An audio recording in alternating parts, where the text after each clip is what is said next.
ગુજરાતના સૂત્રાપાડાના મોરડિયા ગામે નેશનલ હાઈવેનો વિરોધ થઈ રહ્યો છે।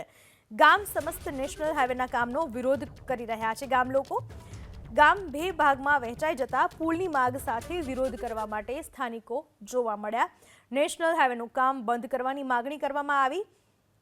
જો ગામ બે ભાગમાં વહેંચાઈ જાય તો શાળાના બાળકો સહિત લોકોને અવરજવર કરવામાં તકલીફ પડે।